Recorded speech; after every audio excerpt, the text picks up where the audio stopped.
Hai, Assalamualaikum. Anda sedang menonton Sekilas Fakta 26 September 2023 bersama saya, Pia Nadia.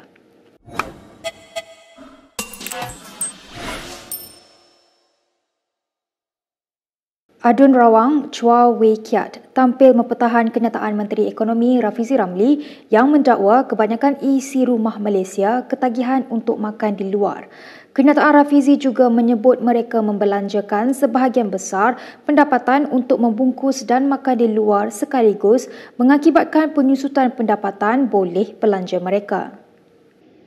Bercakap kepada Malaysia Kini, Chua mengulas mengenai kritikan terhadapnya, berkata setiap orang mempunyai pemikiran dan pendapat masing-masing untuk dipertahankan dan dinyatakan. Chua juga menyatakan keyakinan tinggi terhadap usaha kerajaan yang sedang berusaha untuk mengawal harga barangan.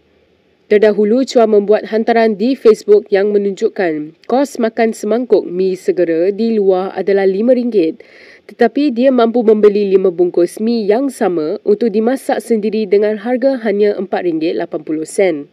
Bagaimanapun hantarannya itu mengundang rasa tidak puas hati sesetengah warga maya yang membidasnya. Sementara itu, menjelaskan kepada Malaysia Kini, Chua berkata ekonomi penawaran dan permintaan menyumbang kepada kenaikan harga. Namun katanya, selepas peniaga menaikkan harga, pengguna masih bersedia untuk terus membeli. Justeru, Chua menasihatkan orang ramai yang ingin menjimatkan wang dan mengurangkan kos sara hidup supaya masak di rumah, walaupun dia juga menyedari hakikat bahawa perkara biasa untuk orang ramai untuk makan di luar. Kerajaan Selangor yang diterajui PH harus menasihatkan Sultan Selangor supaya mengampunkan pendakwa bebas Wan Ji Wan Hussein yang sedang menjalani hukuman penjara 9 bulan kerana kesalahan hasutan. Pengarah Lawyers for Liberty LFL, Zaid Malik dalam satu kenyataan berkata, ia selaras dengan perkara 42 Perlembagaan Persekutuan. Menurut Zaid, di bawah perkara 42-4-B, Sultan memberi pengampunan atas nasihat Lembaga Pengampunan Selangor dan perkara 42-5, Menteri Besar Selangor adalah ahli Lembaga Pengampunan. Selain PH dan Menteri Besar Amiruddin Syari yang mewakili PKR, Zaid berkata Perdana Menteri Anwar Ibrahim juga tidak boleh berdiam diri. Tegasnya ketika menjadi pembangkang, Anwar telah bercakap secara khusus dalam kes Wan Ji dan telah mengeluarkan kenyataan membantah pensabitan Wan Ji atas dakwaan menghasut oleh Mahkamah Tinggi. Sehubungan itu, Zaid berkata Anwar sebagai Perdana Menteri ketika ini berada dalam kedudukan untuk membetulkan ketidakadilan yang dilakukan terhadap Wan Ji. Katanya lagi, LFL menganggap Wan Ji yang menjadi mangsa Akta Hasutan 1948 sebagai suatu sungguh menggerikan dan tidak boleh diterima serta pelanggaran kebebasan bersuara.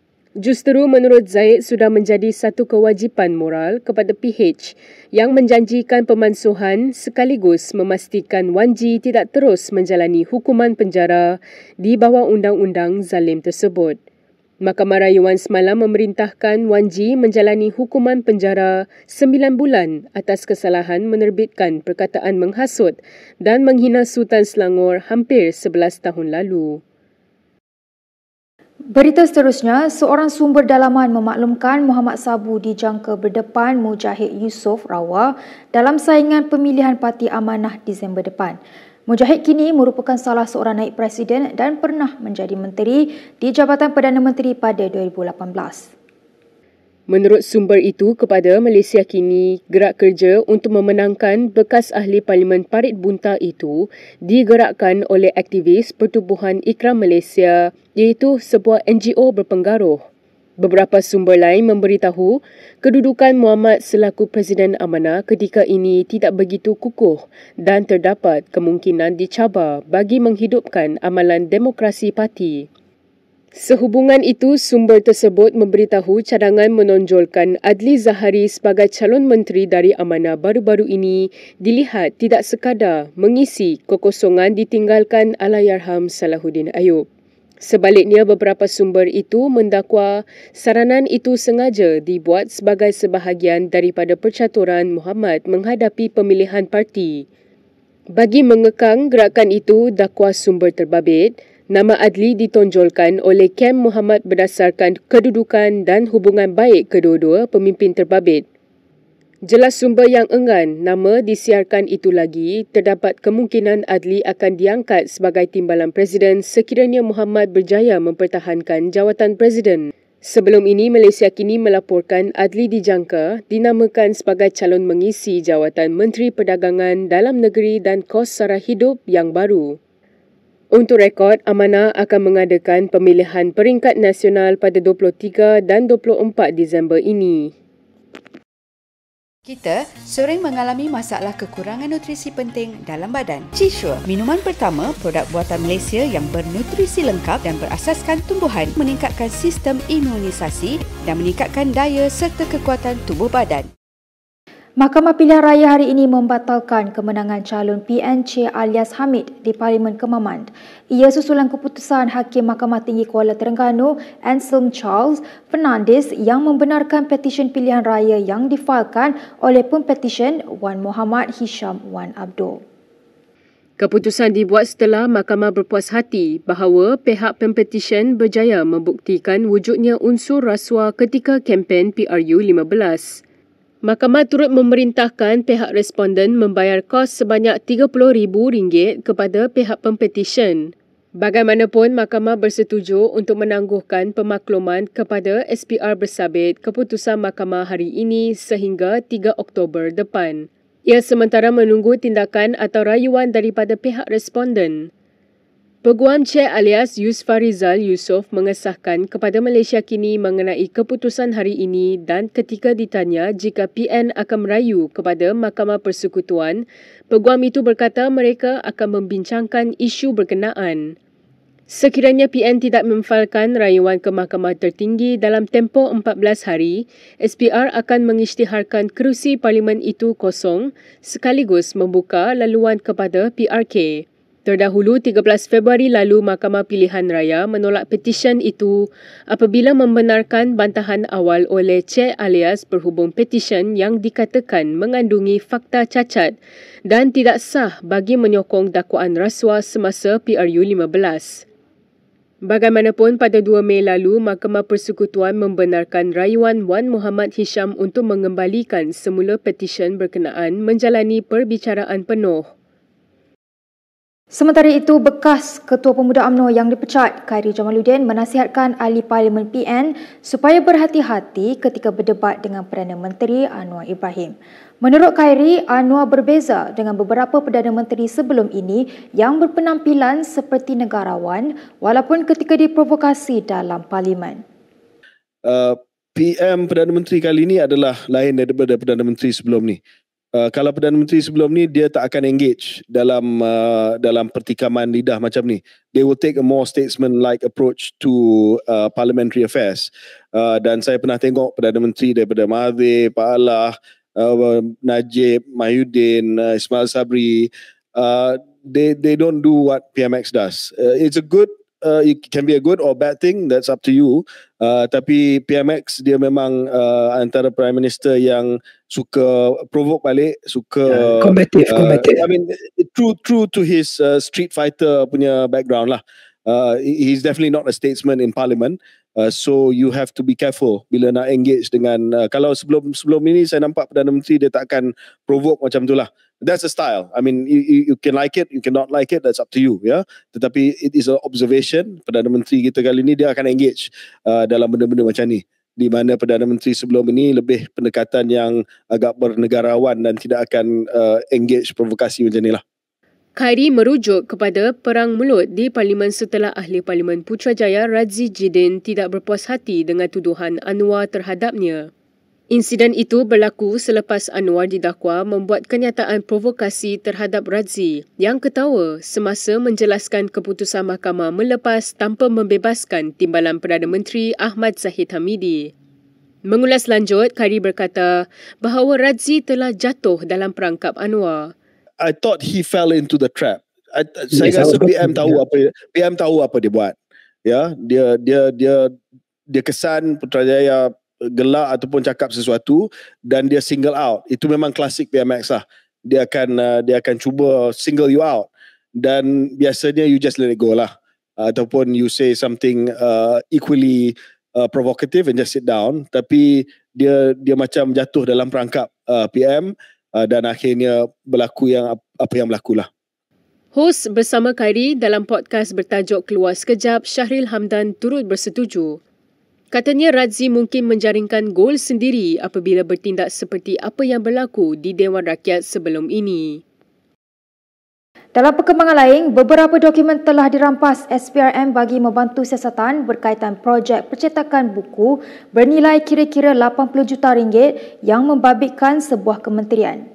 Menurut laporan, utusan Malaysia yang memetik sumber mendedahkan keterangan bekas Menteri Pendidikan Razzi Jidin berkemungkinan diambil minggu hadapan.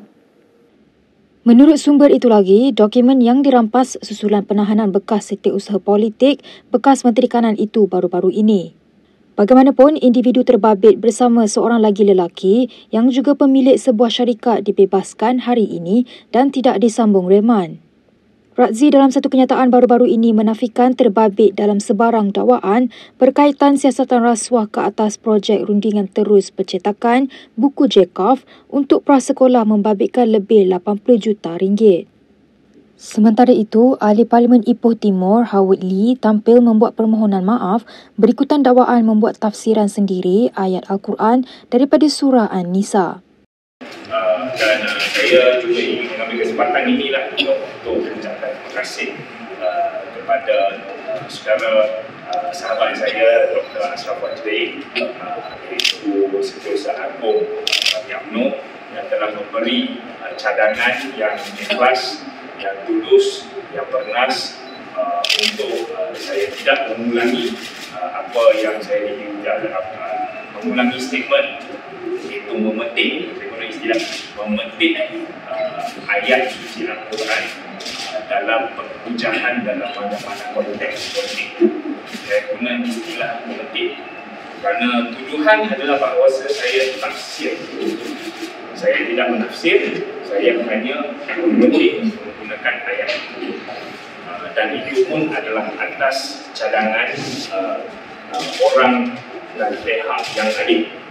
Tapi saya tak ingin mengulas lanjutlah, dan saya mengambil kesempatan ini untuk meminta maaf ke atas segala kesulitan yang telah diwujudkan dan memohon maaf bagi semua pihak, termasuk rakan-rakan dan saudara-saudari bukan Islam dari Dewan Himpunan Penyokong PAS, dari parti gerakan dan mana-mana parti lain dan mana-mana saudara senegara yang telah memetik ayat suci Al-Quran di dalam konteks politik.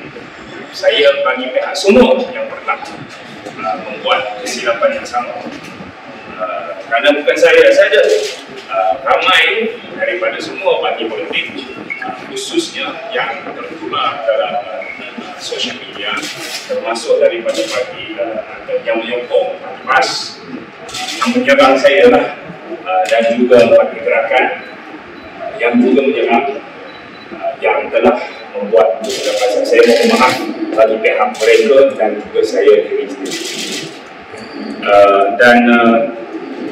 Saya sebenarnya ingin mengambil kesempatan ini untuk menyatakan bahawasanya saya sangsi atas mengapa dahulunya sewaktu DAP pernah suatu ketika dahulu dalam satu wabak dengan parti PAS boleh sahaja malah digalakkan untuk belajar, mendalami, menyelami maksud dan maqasid di sebalik Al-Quran. Sekarang pula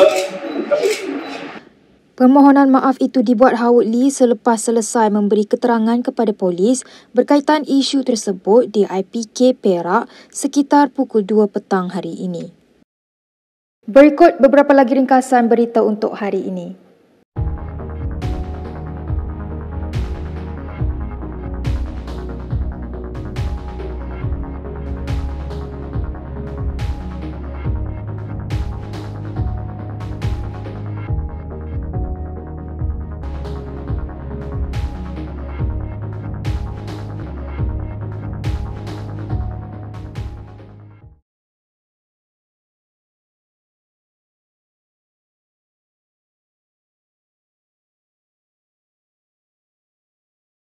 Sekian sahaja daripada saya, Pia Nadia, untuk sekilas fakta.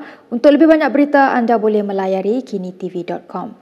Anda juga boleh mengikuti kami di Instagram, Twitter, YouTube dan Facebook. Salam hormat dan jumpa lagi.